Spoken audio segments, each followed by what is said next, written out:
You're listening to The Uncrucified, a fanfiction written and narrated by author Angela R. Sasser. This is an unofficial fan work which takes place within the Exalted 2nd edition setting created by White Wolf and Onyx Path Publishing.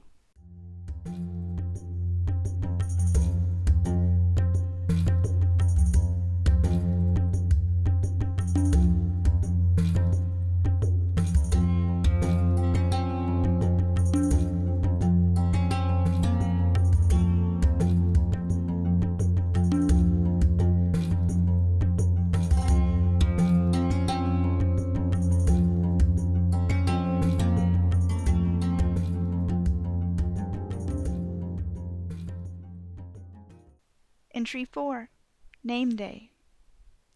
When I met the young men who would become my loyal bodyguards and little brothers, they were barely older than children. Ark and Night Locust appeared one day on my path through the countryside, two of many lost souls that gathered in our makeshift caravan seeking the thin thread of hope that was the road to the free city of Dinas Reed. I didn't pay much attention to them at first. They were another pair of unfortunates in an unending stream that never ceased to trickle from the threshold. It wasn't until we were held up by highwaymen that I learned the truth. I had thought I could talk my way out of anything, and tried to negotiate our passage with strong words. Everything started to fall apart when a member of the impatient thugs grabbed one of the girls by the arm and started dragging her away. Before I could even draw my weapons, Ark and Night struck like lightning from the shadows behind the ragtag band. They played off each other with ease, one of them diverting attention with a flashy rain of throwing daggers, while the others stealthily struck from behind. Their antics proved lethal for more than a few of the thieves. I watched them more carefully after that, observing their quiet conversations and marveling at the deadly skill of mere children. I learned later they were what I suspected. Child assassins sold into servitude in Nexus. They were useful tools for implanting unsuspecting children in the midst of their targets, for who would think twice about such an insignificant servant? I had been one of those invisible souls only a lifetime ago. I remember their hollow smiles and the way they played with killing instruments as if they were toys. It made my blood run cold, and sometimes it still does. Knowing Night and Ark as I do now, I know what living as slaves did to them. To be sure, they are grown boys now. War made them so. But they grew with no affection, no hope, no delight in the simple things in the world around them. Not until they saw what freedom was truly like. In many ways, slave children are stillborn. Our bodies operate on survival instinct. We breathe, we eat, we sleep, we work. But our spirits do not grow. Our emotions remain small, shriveled, unborn. Meeting the boys made me remember just how lucky I was that someone who would be a father to me showed me what it was like to be loved, to be born as a human again. After my recovery from the injuries of that first fateful dig with Aaron, things changed at the estate. I was given my own room instead of the dusty storeroom I had previously called my quarters. This new room felt too big and lonely, as if it would swallow me up with its emptiness. I was far too used to the cramped spaces by that point. Most perplexing of all, Vadras had informed me that he no longer had time to give me lessons personally, a fact that greatly saddened me. I was to begin lessons at the academy with other future initiates of the guild. It was a waste, he had said, for my talents to be spent merely on ledgers and housekeeping. The night before I was to begin my first day at the academy, Vadras came to my room and stood at my bedside, his hands clasped behind his back. I pretended like I wasn't crawling out of my own skin with nervousness.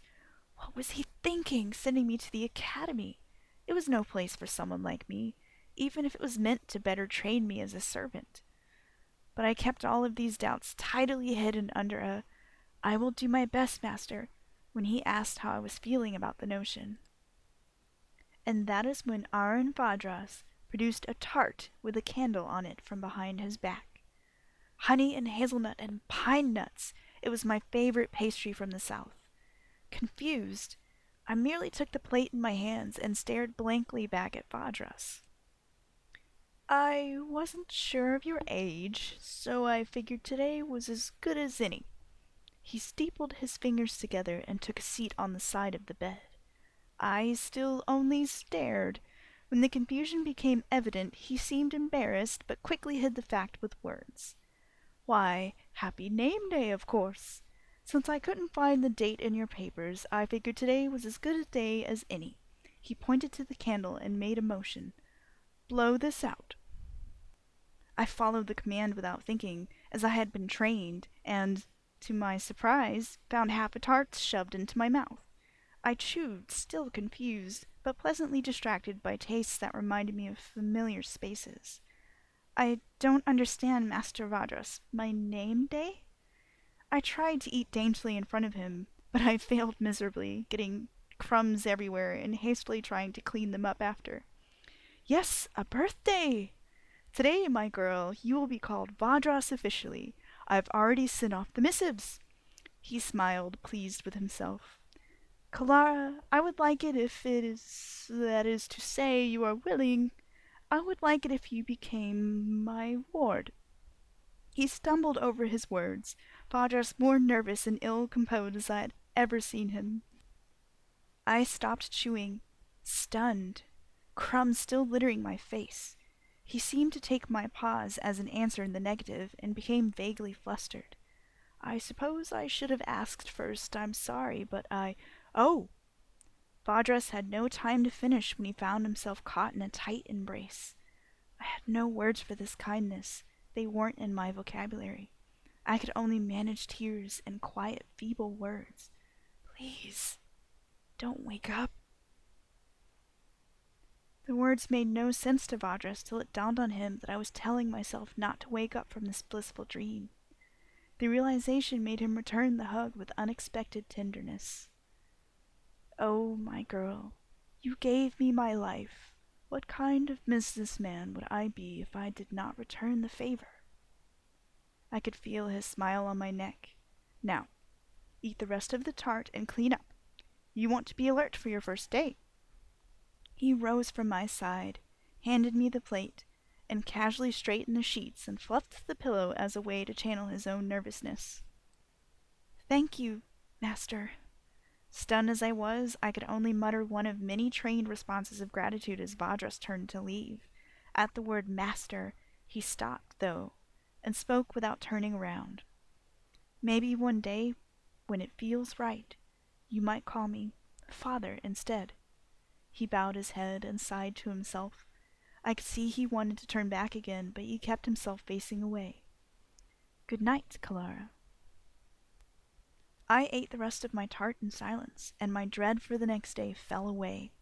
If this was a dream, I was happy to stay asleep. For once, I would be the one in charge of where the dream led me. It would take me about a year to stop calling Aaron Master Vadras, and even then I simply called him Aaron. That changed one unexpected day, a day that would simultaneously be one of the most terrible and amazing days of my time in school that I can recall. I had been summoned to the dean's office after an incident with 3 of my classmates. They had cornered me one day, as they often had, to pick at my dirty complexion, mock the guild brand I hid under bracelets, and remind me that I never should for one moment believe that I belonged in the guild's prime academy for up-and-coming managers. I was awful to them, former property. I had no place in the same institution as them. They made one mistake that day that was different from other days. They threw my books in a puddle and broke the handmade abacus that had been gifted to me by Aaron.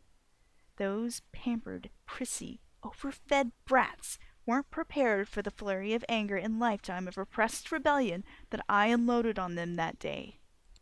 Of course they used the opportunity to point out to the dean my unruliness and uncouth character. When I came into the office, Aaron had already arrived, and his dark, stone expression sucked out any self-righteous indignation I had prepared beforehand.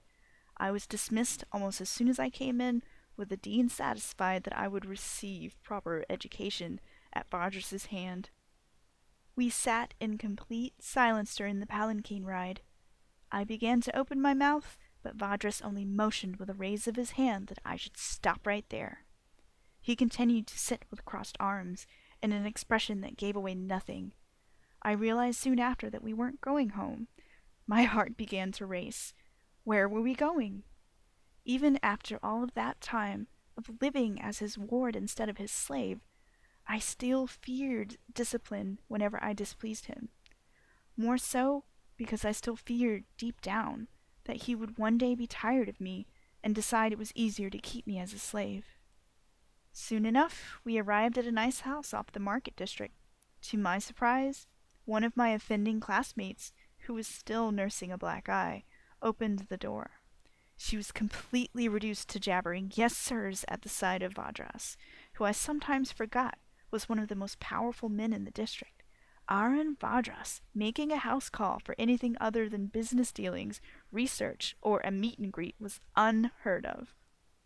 I sat and watched, bewildered in stunned silence, as Vadras spoke to my classmates' parents, and in his usual courteous but terse manner, informed them that if I was bothered or distracted from my studies again, that they would find the price of jade and linen would triple for their enterprises.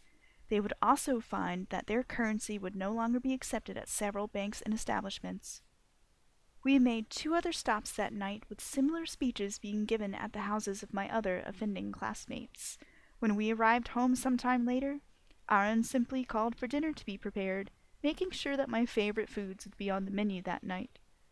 I could only throw my arms around him and cry with amazement, "You are the best, Dad!" I nearly choked him with gratitude. "I know."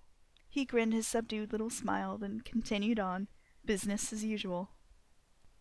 When I returned to my studies at the academy the next day, much to the dean's surprise, fearful murmurs followed me wherever I went.